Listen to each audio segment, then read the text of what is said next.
নমস্কার বন্ধুরা। শুরু হতে চলেছে বিগত কয়েকশো বছরের মধ্যে সব থেকে বড় বলয়গ্রাস সূর্যগ্রহণ। এই গ্রহণটি 2024 সালের দ্বিতীয়তম বলয়গ্রাস সূর্যগ্রহণ। দিনের বেলাতেই কিন্তু নেমে আসবে রাত্রির মতো অন্ধকার। জ্যোতিষ শাস্ত্র মতে সূর্যগ্রহণ বা চন্দ্রগ্রহণকে অশুভ বলে মনে করা হয়, কারণ গ্রহণের সময় অশুভ শক্তি জেগে ওঠে। ফলে বিভিন্ন জাতক জাতিকাদের মধ্যে খারাপ প্রভাব এবং ভালো প্রভাব উভয়ই লক্ষ্য করা যায়। এই সময় গর্ভবতী মহিলা এবং শিশুদেরকে অন্তত সুরক্ষিত থাকতে বলা হয়। খালি চোখে সূর্যগ্রহণ দেখা অন্তত ক্ষতিকর। এর পাশাপাশি জ্যোতিষশাস্ত্র মতে গ্রহণের সূতককালে কিছু কাজ তথা আচরণ সম্পূর্ণ বর্জনীয়। নিজেদের কক্ষপথে পরিক্রমণের সময় যখন সূর্য এবং পৃথিবীর মাঝে চাঁদ চলে আসে, সেই সময় চাঁদের আড়ালে সূর্যরশ্মি পৌঁছতে পারে না পৃথিবীতে। এই মহাজাগতিক অবস্থানের জন্যই সূর্যগ্রহণ হয়।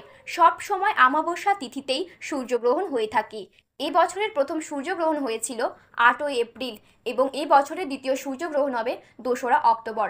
ভারতীয় সময় অনুযায়ী 2রা অক্টোবর রাত 9টা বেজে 13 মিনিট থেকে শুরু হবে সূর্যগ্রহণ, চলবে রাত 3টে থেকে 17 মিনিট পর্যন্ত। তবে দীর্ঘ এই গ্রহণ ভারত থেকে দৃশ্যমান নয়।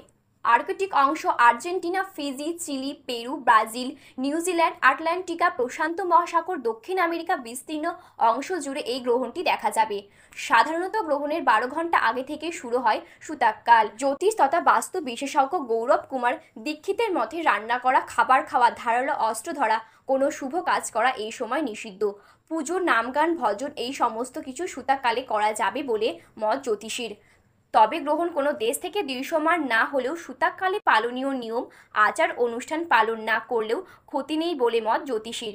তো এই ছিল আজকের গ্রহণ সম্পর্কে বিস্তারিত খবর। এই রকম গ্রহণ সম্পর্কে আরও বিস্তারিত খবর জানতে হলে আমাদের চ্যানেলটি সাবস্ক্রাইব করে পাশে থাকা বেল বাটনটি অল করে রেখে দেবেন।